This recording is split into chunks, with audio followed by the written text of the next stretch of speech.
మీ అన్నయ్య business trip మీద బ్యాంకాక అబ్బే ఆ ఊరు కాదు నా ఓపిక ఉండదు నా మనిషిలో ఆఫీస్ కోసం అని చెప్పి ట్రిప్ మీద ట్రిప్ వేసి మనిషి నీరసించిపోయాడు వదిన. అందుకే ఈ దేశంలోనే అదేదో ఊరమ్మా గోవా వెళ్తున్నాడు ఈ మధ్యన. ఆ ఊరు కంటే ఈ ఊరు ప్రయాణం సులువుట చిటుకుమంటూ వెళ్తాడు వదిన. లగేజీ కూడా పెద్దగా ఏం ఉండదు వదిన. 2 నిక్కర్లు పట్టుకెళ్తాడు. నిక్కర్లు ఏందయ్యా అంటే ఫారినర్లతో మీటింగ్ రాజ్యం మామూలు విషయం కాదు, ఫ్యాషన్ గా ఉండాలంటాడు. ఫ్యాషన్ అని అల్లాడిపోతా ఉంటాడు మనిషి. ఆ ఊరు వెళ్ళేటప్పటికి ఒక్కసారి కూడా ఫోన్ కాల్ అవుతుంది నా. ఎప్పుడు చూసినా స్విచ్ ఆఫ్ అని వస్తుంది. ఏందండి స్విచ్ ఆఫ్ అంటే, రాజ్యం నేను చాలా లోతెట్టు ప్రాంతాల్లో ఉంటా, నాకు ఫోన్ చేయడానికి ప్రయత్నించబాక, మీకోసమేగా ఇదంతా అంటాడు.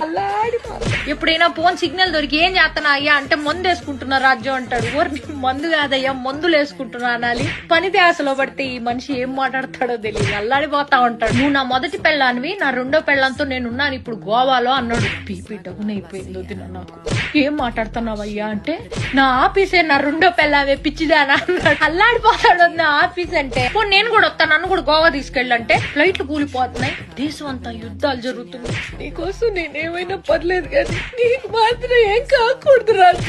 అల్లాడిపోతాడు అది నా ఈ పెళ్ళామని. ఒకరోజు తెలియకుండా వీడియో కాల్ నొక్కేసా వదిన. ఆయన కూడా చూసుకోకుండా ఫోన్ ఎత్తేసాడు. చూస్తే గుప్పు మన నోట్లోంచి పొగలొదిన. ఊరిని అమ్మ ఏంది పొగలు అంటే, ఎముకలు కొరికే చలి రాజ్యం గోవాలో, అందుకే నోట్లోంచి పొగలు.